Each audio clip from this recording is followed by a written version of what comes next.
ஐயா வணக்கங்க ஐயா. வணக்கம். எப்படி இருக்கீங்க? நல்லா இருக்கேன். சிறப்புங்கய்யா. ஐயா புத்தாண்டு பலன்கள் வரிசையா பார்த்துக்கிட்டு இருந்துட்டு இருக்கோம். அது நீங்க பார்க்கக்கூடிய ராசி தனுசு ராசி. ஸோ அது பார்க்கறதுக்கு முன்னாடி தனுசு ராசியோட தன்மைகளை பத்தி கொஞ்சம் சொல்லுங்க. கண்டிப்பா. இப்போ 2026 புத்தாண்டு ஒரு வருடம் வந்து தனுசு ராசிக்காரர்களுக்கு எப்படி இருக்குன்னு பார்க்கும் பொழுது அதுக்கு முன்னாடி அந்த தனுசு ராசியோட தன்மை என்னங்கிறது பார்ப்போம். இப்போ தனுசுங்கிறது பார்த்தீங்கன்னா குருவோட வீடு. குரு தான் பார்த்தீங்கன்னா உலகத்திலேயே இருக்கக்கூடிய 9 கிரகத்திலேயே மிகப்பெரிய சுப கிரகம் வந்து குரு தான். ஸோ அந்த குருவோட வீடு, அது குரு வந்து ஆட்சி பலம் மட்டும் இல்லாமல் மூலத்திருகோண பலமும் பெறக்கூடிய ஒரே ராசி தனுஷு. ஸோ 12 ராசியிலேயே ரொம்ப தெய்வீகமான ஒரு ராசி தனுசு.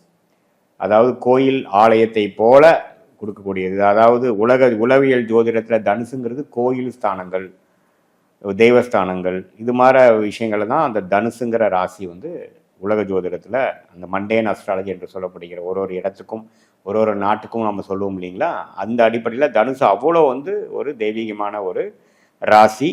ஏன்னா அது வந்து குருவோட மிகவும் பலம் வாய்ந்த ஒரு வீடு. அந்த குரு அங்கே உச்சம் பெறுகிறார், ஆட்சி பெறுகிறார், மூலத்திருகோணம் பெறுகிறார், உச்சம் வந்து கடகத்தில் பெறுகிறார். ஸோ இப்படி இருக்கக்கூடிய தனுசு ராசியில் பிறந்தவங்க பார்த்தீங்கன்னா ரொம்ப நல்ல மனசுள்ளவங்களாக இருப்பார்கள். என்னதான் இருந்தாலும் அவர் குருவோட வீடாக இருந்தாலும் அவர் வந்து நெருப்பு ராசியாக வரனால வைப்ரண்ட்டாகவும் இருப்பார்கள், துடிப்பாக இருப்பார்கள். ஆனால் அந்த துடிப்பில் பார்த்தீங்கன்னா ஒரு நல்ல எண்ணங்கள் இருக்கும். நீயும் நல்லா இரு, நானும் நல்லா இருக்கேங்கிற மாதிரி இருக்கும். அப்புறம் ஃபிலசாபிக்கல் ஆன்மீக உணர்வுகள் அதிகமாக இருக்கும். தெய்வ பக்தி அதிகமாக நிறைந்தவர்களாக தனுசு ராசியில் படிப்பாங்க. அது வந்து ஓப்பனாக அவங்க காமிச்சிக்கலினாலும் சட்டில் கேரக்டர் பார்த்தீங்கன்னா மனசாட்சி பயங்கர வேலை செய்யும். இப்போ தனுசு வந்து காலப்புருஷ தத்துவத்தில் 9ஆம் இடமா வருது. 9ங்கிறது என்ன? யோகங்கள், யோகஸ்தானம், தர்மஸ்தானம், தந்தையார் ஸ்தானம், ஆன்மீகம், தர்மம் காக்கக்கூடிய ஒரு அமைப்பு அது. ஸோ அதனால தர்மத்துக்கு எதிரான ஒரு அமைப்பில் இப்போ சாதாரண ஒரு புரோக்கராகவோ ஒரு கடைக்காரனாவோ ஒரு வியாபாரியாகவோ தனுசு ராசிக்காரர்களாக இருந்தாலும் அந்த எத்திக்ஸ் மாற மாட்டாங்க. அந்த ஒரு விஷயத்துக்கும் தவறான விஷயங்கள் பண்ணாமல் முறையான விஷயங்கள் பண்ணக்கூடியது. தவறாக பண்ணோம்னா மனசாட்சி நமக்கு ஒத்துக்க மாட்டேங்குது அப்படிங்கிறது வேலை செய்யக்கூடியவர்கள் தான் தனுசு ராசிக்காரர்கள் தெரிஞ்சுக்கணும். அவங்களுக்கு 2026 எப்படி ஒரு பலன்கள் வரப்போகுதுன்னு பார்த்தா, சனி 4ஆம் இடத்துலையும் நீடித்திருக்கிறார் வருடம் முழுவதும். அதே சமயத்தில் குரு பார்த்தீங்கன்னா முதல் 4-5 மாதம் வந்து 7ஆம் இடத்துலேருந்து ராசியை பார்க்குறார். அது மூலமாக ஒரு பலன் கொடுக்குறார். அதுக்கப்புறம் மே மாதத்துக்கு அப்புறம் பார்த்தீங்கன்னா அடுத்த வரக்கூடிய 7 மாதங்கள் 8 மாதங்கள் வந்து 8ஆம் இடத்துல மறைந்தாலும் உச்சம் பெறுகிறார். ராசி அந்த குருங்கிற ராசி அதிபதியே வந்து உச்சம் பெறுகிறார். அது ஒரு வேற மாதிரி பலன் கொடுக்கும். அது என்ன மாதிரி பலன் நான் சொல்கிறேங்க. அதே சமயத்தில் ராகு 3ஆம் இடத்திலும் கேது 9ஆம் இடத்திலும் இருக்கிறார்கள். ஸோ இதுதான் ஆண்டு கிரகம் என்று சொல்லப்படுகிற இந்த 4 கிரகத்தோட சஞ்சாரமும் இருப்பும் 2026 முழுக்க இப்படிதான் வந்து அமைப்பு இருக்கு. இதுல டிசம்பர் கடைசி மாதம் மட்டும் பார்த்தீங்கன்னா ராகு கேது பயிற்சி நடக்குது. அது ராகு 2ஆம் இடத்துக்கும் கேது 8ஆம் இடத்துக்கும் போகிறார்கள். இதுதான் வந்து ஓவரால் பிக்சர். இதுல பாருங்க முதல் 4 மாசம் 5 மாசம் 7ஆம் இடத்தை குரு இருந்து ராசியை பார்க்கும் பொழுது எல்லாமே ஓரளவுக்கு ஸ்மூத்தா போகும். 2025 சில விஷயங்கள் ஸ்டார்ட் பண்ணது, வேலையா இருக்கட்டும், தொழிலா இருக்கட்டும், படிப்பு விஷயமா இருக்கட்டும், என்னென்ன விஷயங்கள் அவங்க ஸ்டார்ட் பண்ணாங்களோ அது மாதிரி விஷயங்கள்லாம் ஓரளவுக்கு கண்டினியூட்டிவாக போகக்கூடிய அமைப்புகள், கண்டினியூ பண்ணுற மாதிரி அமைப்புகள், ஓரளவுக்கு ஸ்மூத்தாக போகக்கூடிய அமைப்புகளுக்கு இருக்குது. ஆனால் மே மாதத்துக்கு அப்புறம் சில மாறுதல்கள் நம்ம எதிர்பார்க்கலாம். என்ன மாதிரி மாறுதல் எதிர்பார்க்கலாம்? இருக்கும் இடத்தை விட்டு மாறக்கூடியது, ஒரு ப்ரொஃபைல்லேருந்து இன்னொரு ப்ரொஃபைல் மாறுறது, வெளிநாடுக்கு எதிர்பார்த்துட்டு இருக்கிறவங்களுக்கு வெளிநாடு டக்குன்னு கிடச்சி போகிறது, 3-4 வருஷமாகவே கிடைக்காம இருக்கிறவங்க திடீர்னு இது மாதிரி ஒரு விஷயம் நம்ம எதிர்பார்க்காத விஷயத்துலேருந்து இடம் மாறுவது, அப்புறம் share market, stock market, investment லைனில் இருக்கிறவங்களுக்கு வந்து அதிகமான லாபங்கள் கிடைக்கிறது, கடன் ஈஸியாக கிடைக்கிறது. இது மாதிரி பல விஷயங்கள் வந்து கேஷ் ஃப்ளோ பொதுவாக வந்து உங்களோட நிதி நிலைமையை வந்து அதிகமாக இன்க்ரீஸ் பண்ணும். எப்படி இன்க்ரீஸ் பண்ணும்? அது நீங்கள் சம்பாதிச்ச பணமாக இருக்கலாம், உங்களுக்கு கடன் மூலமாக வந்ததாக இருக்கலாம், நீங்கள் போட்ட இன்வெஸ்ட்மெண்ட் வந்து காசாக்கி அது விற்கிற போது பெரிய லாபத்தை எடுக்கிற மாதிரி இருக்கலாம். அது மாதிரி நல்ல பலன்கள் நிறைந்ததாக மே 2026 அப்புறம் தனுசு ராசிக்காரர்களுக்கு உண்டு. தனுசு ராசின்னு சொன்னா பரவாயில்ல, போன வருஷத்துக்கு இது வருஷம் கொஞ்சம் தேவையில்ல அப்படின்னு சொல்லலாம். ஆனா இருந்தாலும் ஒரே நிலையில இருக்கும், பெருசா ஒரு க்ரோ இல்லை. கூட இருக்கிறவங்க எல்லாம் பெருசா போறாங்க, நம்மளால இல்லைன்னா அந்த ஒரு ஸ்டெபிலிட்டிலேயே இருக்கிற மாதிரி இருக்கு அப்படின்னு ஃபீல் பண்றாங்க. இந்த ஆண்டுல அதெல்லாம் கொஞ்சம் நிவர்த்தி ஆகுமா? வளர்றதுக்கான ஒரு வாய்ப்புகள் கிடைக்குமா? கண்டிப்பா. இதுல பாருங்க, சனி 4ஆம் இடத்துலயே இருக்கிற பொழுது அந்த இடம், வீடு, தொழில், வேலையில வந்து நிறைய சேஞ்சஸ் கொடுப்பார். ஸோ அது வந்து 2025 5 ஏப்ரல் மாதத்திலிருந்தே பார்த்தீங்கன்னா சில பிரச்சனைகளும் சில மாறுதல்களும் சில விஷயங்கள் அடுத்தடுத்து சரி பண்ணிகிட்டே இருக்க வேண்டியது. தொழிலாக இருந்தால் ஒரு விஷயத்தை சரி பண்ணால் இன்னொரு விஷயம் பிரச்சனை வருது. அப்படியே மாற்றிட்டே இருக்கக்கூடிய அமைப்பு தான் அந்த 4ஆம் இடத்துல இருக்கக்கூடிய சனி 10ஆம் இடங்கிற தொழில் ஸ்தானத்தை பார்த்து ராசியையும் 10ஆம் இடத்துல 10ஆம் பார்வையாக பார்த்து ஜாதகரை தனுசு ராசிக்காரர்களை வந்து ஒரு டென்ஷனாகவும் ஏதோ ஒரு 2 மாதம் 3 மாதம் கூட ஒரு ரூபா போக மாட்டேங்குது. குரு என்னதான் பார்த்து நமக்கு கொஞ்சம் ஸ்மூத்தாக கொடுத்தாலும் சில விஷயத்தை சமாளிக்கிற அளவுக்கு நமக்கு ஆத்ம ஒளியை கொடுத்தாலும் சனி வந்து அப்பப்போ டென்ஷன் பண்ணுற மாதிரியே சில விஷயங்கள் கொடுத்துட்டு இருக்குங்கிறது கண்டினியூ ஆனாலும் மே மாதத்துக்கு அப்புறம் அந்த குருவின் உச்ச குருவின் பார்வையே வந்து 4ஆம் இடத்துல இருக்கக்கூடிய சனி மேலே விழுகிறனால நமக்கு முதல் இருந்த பிரச்சனைகள்லாம் கொஞ்சம் குறையும்.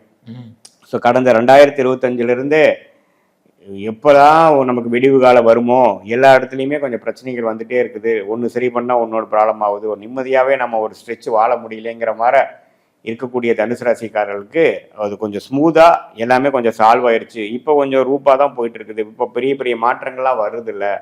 எது நம்ம ட்ரை பண்ணுறோமோ அதில் ப்ரோக்ரஸ் பண்ணுறோம், அதில் க்ரோ பண்ணுறோம், அதில் வந்து அடுத்த லெவல் போக ட்ரை பண்ணுறோம். ஒரு ஸ்திரத்தன்மையாக இருக்கிறோங்கிற அந்த உச்சகுருவின் பார்வை வந்து சனி மேலே விழுகும் பொழுது அந்த 4ஆம் இடம் என்று சொல்லப்படுகிற இடம், வீடு, தொழில், வேலை, தாயார் அது மாதிரி விஷயத்துல வந்து கொஞ்சம் கெடுதலை குறைஞ்சு அவங்களுடைய தாயாரின் உடல்நிலையும் பரவாயில்ல, நம்மளுடைய வீடு விஷயங்கள், அந்த வில்லங்கங்கள், வீடு மூலமாக வரக்கூடிய சொத்து மூலமாக வரக்கூடிய வில்லங்கள், வழக்குகள் இதெல்லாமே ஓரளவுக்கு சரியாகி இப்போ நான் டாக்குமெண்ட் பண்ணிட்டேன், கொஞ்சம் பிரச்சனைகள்லேருந்து விலகிட்டேன், நாங்கள் வந்து out of the court settlement பண்ணிட்டோம், இப்போ ஓரளவுக்கு என் கைக்கு ப்ராப்பர்ட்டி வந்துருச்சு, அதில் ஒன்று விற்று காசாக்கலான் இருக்கிறேன் அப்படிங்கிற மாதிரி ஒரு நல்ல பலன்களை கொடுக்கக்கூடியதான். என்னதான் குரு 8ல் வந்தாலும் அவர் உச்சம் பெறுகிறார். ராசி அதிபதிங்கிறது மறந்துடக்கூடாது.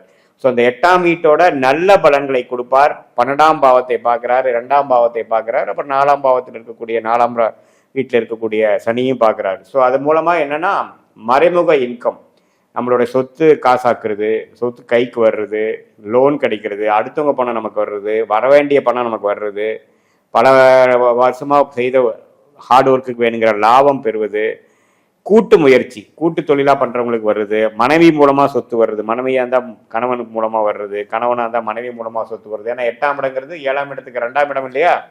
ஸோ அது மாதிரி கொஞ்சம் கேஷ் ஃப்ளோ விஷயத்தில் ஃபினான்ஷியல் விஷயங்கள் நம்ம ட்ரையாக போயிட்டு இருக்கிறவங்களுக்குலாம் கொஞ்சம் நிவர்த்தி வரக்கூடிய அருமையான டைம். நீங்கள் கேட்ட மாதிரி சில விஷயங்கள் ஒரு சால்வ் ஆகாமல் இருக்கிறதுலாம் கொஞ்சம் ஏப்ரல் மேக்கு அப்புறம் நாம 2026 எதிர்பார்க்கலாம். ஐயா, கடந்த காலத்தில் பார்த்தீங்கன்னா தாயார் உடல்நல சரியில்லை, ரொம்ப மன உளைச்சலை கொடுத்துருச்சு. அதே மாதிரி பார்த்தீங்கன்னா நம்ம பெண் பிள்ளைகளை வச்சிருப்போம், அவங்களுக்கு கல்யாணம் பண்ற கடமைகள் இருக்கு, அதுக்குள்ளாரே நம்மளுக்கு ஏதோ உடம்பு சரியாம போயிருமோ. ஏன்னா உடல் ரீதியாவே கொஞ்சம் மனச்சோர்வு அடைஞ்சிட்டாங்க தனுசு ராசினியர்கள். ஸோ அவங்களுக்கு இந்த ஆரோக்கியம் எப்படி இங்கே இருக்கும் இந்த வருஷம்? கண்டிப்பா. என்னதான் வந்து பாத்தீங்கன்னா அந்த முதல் 4-5 மாசம் பாத்தீங்கன்னா குருவின் பார்வை ராசிக்கு இருக்கிறதுனால ஓரளவுக்கு எல்லாமே மேனேஜ் பண்ணிட்டு இருக்கோம். இப்போ அந்த 8ஆம் பாவத்துக்கு போகும்பொழுது குருவின் பார்வை ராசியிலிருந்து விலகி சனியின் பார்வை மட்டும் மிஞ்சும். ஆனா சனி வந்து கோர பார்வை மாறும். ஸோ நிறைய பேருக்கு இந்த தெய்வீக எண்ணங்கள், ஆன்மீக எண்ணங்கள் வரும். பட் நீங்க உடல்நல விஷயத்துல பாத்தீங்கன்னா பெரிய அதிருப்தி வராது. ஏன்னா 8ஆம் இடத்திலே குரு இருக்கிறது கோச்சார ரீதியாக பெரிய ஒரு தொல்லைகளோ பிரச்சனைகளோ உடல் உபாதைகளோ கொடுக்காது. பட் இருந்தாலும் நமக்கு ஆல்ரெடி ஒரு ட்ரீட்மெண்ட் பண்ணிட்டு இருக்கோம், மெடிசன் பண்ணிட்டு இருக்கிறோம், நம்ம வந்து ஒன்று சிலதை சரி பண்ணிக்கணும் அப்படின்னா அந்த மாதிரி டைம்ல சில சரி பண்ணிக்கக்கூடிய அமைப்புகள் இருக்கு. ஏன்னா ராசிபதிபதியே 8ஆம் இடத்துக்கு வரனால சில ஒரு சின்ன ஒரு சர்ஜரி பண்ணி சரி பண்ணிக்கணும், வேற வழி இல்லை, டாக்டர் சொல்லிட்டாரு அப்படிங்கிற மாதிரி இருக்கிறது நம்ம நல்லபடியாக பண்ணி செஞ்சு பண்ணிக்கலாம். ஏன்னா 8ஆம் இடத்துல வந்து பாவகிரகங்கள் தாக்கம் இல்லாமல் ஒரு சுபகிரகம் ராசி அதிபதியாக உச்சம் பெறும் பொழுது அந்த நேரத்தில் நம்ம சிலதெல்லாம் சரி பண்ணி ஃபியூச்சரில் வந்து உடல் உபாதைகள் இல்லாமல் வாழக்கூடிய அமைப்புக்கு ஒரு ஃபவுண்டேஷனான ஒரு அமைப்பு வந்து கொடுக்குதுங்க. அரசாங்க வேலைக்காக ரொம்ப நாள் காத்துக்கிட்டு இருக்கோம், இந்த வருஷமாச்சும் எங்களுக்கு அரசாங்க வேலை கிடைக்குமா அப்படின்னு இருக்கிறவங்களுக்கு எப்படிங்க இருக்கும்? அது வந்து அவங்களுடைய தனிப்பட்ட ஜாதகத்தில் அந்த சூரியன் எப்படி இருக்கிறார், அவங்களோட 10ஆம் வீடு எப்படி இருக்குது, அதுக்கு தகுந்த மாதிரி தசாபுக்திகள் இருக்குதா, அந்த அரசு உத்தியோகத்துக்கு கொடுக்கக்கூடிய யோகம் இருக்கான்னு பார்க்கணும். அப்படி இருக்கும் பட்சத்தில் இப்போ போகக்கூடிய மாறுதல் பார்த்தீங்கன்னா நல்ல ஒரு வேலை கிடைச்சி இடம் மாறுறது. இப்போ தமிழ்நாட்டில் வந்து நம்ம நாளாக படிச்சுட்டு இருக்கிறாங்க அப்படின்னா டக்குன்னு அதை கிளிக் ஆகி நார்த் இந்தியாவில் போஸ்டிங் கிடைச்சிருக்கு, அது மாதிரி அல்லது வேற மாவட்டத்துக்கு தள்ளி எனக்கு கிடைக்குதுங்கிற மாதிரி அந்த 8ஆம் வீட்டில் இருக்கக்கூடிய குரு வந்து இடம் மாறுதலை கொடுக்கும். அந்த இடம் எதுக்கு நம்ம மாற போகிறோம், காரணம் இல்லாமல் மாற போகிறது இல்லை. ஒன்றா படிப்பு விஷயத்துக்காக மாற போகிறோம், அல்லது வேலை விஷயத்துக்காக மாற போகிறோம், அல்லது வியாபாரத்துக்கு டிராவலிங்காக மாற போகிறோம். ஸோ அது மாதிரி ஒரு காரணத்துக்காக இதே அந்த ஜாதகர் தனுசு ராசிக்காரருக்கு அந்த பிராப்தம் இருக்கும் பட்சத்தில் கண்டிப்பாக இந்த குரு பயிற்சி வந்து 2026 செகண்ட் ஹாஃப் வந்து அந்த போஸ்டிங் கிடைக்கிறது, அந்த வேலை கிடைக்கிறது, இவ்வளோ நாளாக வந்து கொஞ்சம் கிடைக்காம போயிட்டு இருந்த விஷயத்தெல்லாம் கொஞ்சம் அந்த வேலை வந்து கிடைச்சு இடம் மாறுதல் கண்டிப்பாக உண்டு. தொழில் பண்ணிட்டு இருக்காங்க, நல்லபடியாக போயிட்டு இருக்கு, கொஞ்சம் வருமானம் வருது. இந்த நேரத்தில் நம்ம எக்ஸ்பேண்ட் பண்ணலாமா, இல்லை இன்னொரு பிரான்ச் வந்து ஓப்பன் பண்ணலாம்னு நினைக்கிறேன். இப்போ இந்த காலகட்டத்தில் இதெல்லாம் உதவிகரமா இருக்குமா? ஆமாம், இப்போ பாருங்க, சனி 4ஆம் இடத்துலேருந்து 10ஆம் வீட்டை பார்க்குறார். இதே மாதிரி உங்களுக்கு ராசியும் பார்க்கும் பொழுது ஆண்டின் 2வது பகுதி மே ஜூனுக்கு மேலே அந்த குரு பார்வை வந்து சனிக்கு வரும் பொழுது, அதே சமயத்தில் 2ஆம் இடம் 4ஆம் இடத்தெல்லாம் பார்க்கும் பொழுது கொஞ்சம் சுப விரயம் மாற பண்ணி ஒரு பணத்தை இன்வெஸ்ட் பண்ணி நாம் வந்து தொழில் ஆரம்பிக்கலாம். ஏன்னா 12ஆம் வீட்டையும் பார்க்குது இல்லைங்களா, பார்க்கலாம். பட் என்னதான் இருந்தாலும் பெனிஃபிட்ஸ் பார்த்தீங்கன்னா 2026 முடிஞ்சு தான் வரும். ஸோ அதனால் புதுசாக நம்ம பண்ணக்கூடிய அமைப்புகள்லாம் வந்து கண்டிப்பாக உண்டு. ஆனால் உடனடியாக நம்ம பலன் எதிர்பார்க்க முடியாது. ஏன்னா ராசி அதிபதியை 8ல் உச்சம் பெறும் பொழுது சில இன்வெஸ்ட்மெண்ட்டு அது மாதிரி விஷயங்கள்லாம் நம்ம பண்ணுவோமே ஒழிய அது லாபம் எடுப்பதற்கு அடுத்த வருடங்கள் அது அவங்க தசாபுக்திகள் பொறுத்து தான் நம்ம பார்க்க முடியும். திருமண வாழ்க்கையில கொஞ்சம் பிரச்சனையாயிருச்சுங்க, மனக்கருத்துல ஆகிட்டு இருக்கு, சம்சாரத்து கூட கணவர் கூடயும் ஆகிட்டு இருக்கு. இப்படின்னா இவங்களுக்கு இந்த காலகட்டத்தில் கொஞ்சம் நிவர்த்தி ஆகுமா, நல்லபடியாக இருப்பாங்களா? கண்டிப்பாக. இப்போ பார்த்தீங்கன்னா அந்த குரு 7ஆம் இடத்துல இருக்கக்கூடிய குரு 5 மாதம் மாதத்தின் ஆண்டின் முதல்ல 5 மாதங்கள் இருக்கிறது வந்து ஓரளவுக்கு பேச்சப் பண்ணுறதுக்கு, இதுவரை சிறு சிறு தொந்தரவுகள், சிறு சிறு கருத்து வேறுபாடுகள்லாம் வந்துட்டு போகிறவங்களுக்குலாம் பார்த்தீங்கன்னா கொஞ்சம் எல்லாமே கொஞ்சம் சரியாகக்கூடிய அமைப்புகளாக இருக்குது. அதுக்கப்புறம் பார்த்தீங்கன்னா கொஞ்சம் இடம் மாறுதல், ட்ராவலிங் அதிகமாக இருக்கிறதுனால கொஞ்சம் பிரச்சனைகள் அதிகமாக வெடிக்காமல் அவங்கவுங்க வேலையை அவங்க பார்த்துட்டு இருக்கிற மாதிரி இருக்குது. ஸோ 2026 பெருசாக சம்பதியர்கள் குடும்பத்தில் வந்து நம்ம பிரியருக்கோ ஒரு சண்டை சச்சரவு வர்றக்கோ பெரிய ஒரு அமைப்புகள் இல்லை. ஓரளவுக்கு நல்ல அமைப்புகளும் பண விஷயத்துலேயும் குடும்ப மகிழ்ச்சி விஷயத்துலேயும் ஓரளவுக்கு நெக்ஸ்ட் லெவலுக்கு போகக்கூடிய அமைப்புகள் தான் வந்து கொடுக்குது. இதில் ஒரே ஒரு விஷயம் வந்து இந்த வேலை தொழிலில் வந்து ஸ்ட்ரெஸ்ஸு முதல் 5 மாதம் பயங்கரமாக இருக்கும். அது 2025 நீங்கள் ஃபீல் பண்ணிட்டு இருக்கிறது அப்படியே கண்டினியூ ஆகும். ஏன்னா சனியின் கோர பார்வை வந்து ராசி மேலே விழுகுது. ஸோ அதே சமயத்தில் அந்த 10ஆம் வீட்டையும் பார்க்குறதுனால முதல்லோட நம்ம hard work long hours work பண்ணக்கூடிய தனுசு ராசிக்காரர்கள் 2026 ஏப்ரல் மேக்கு அப்புறம் அது ஓரளவுக்கு பாசிட்டிவாக கொஞ்சம் ஒர்க் லைஃப் பேலன்ஸ் வந்து ஓரளவுக்கு மாறக்கூடிய அமைப்புகள் இருக்குது. அதுக்கு முதல் ஒரு 5 மாதங்கள் முடியணும் 2026. தனுசு ராசி நேயர்கள் இந்த வருஷத்துல இந்த விஷயத்துல மட்டும் கவனமா இருக்கும்னா என்ன மாதிரி விஷயங்கள் இருக்கு? அதான் இப்போ வந்து எப்போ ராசி அதிபதி வந்து 8ஆம் இடத்துக்கு வந்துட்டாரோ முதல்ல உடம்பு உபாதைகள் கொஞ்சம் பார்த்துக்கணும்.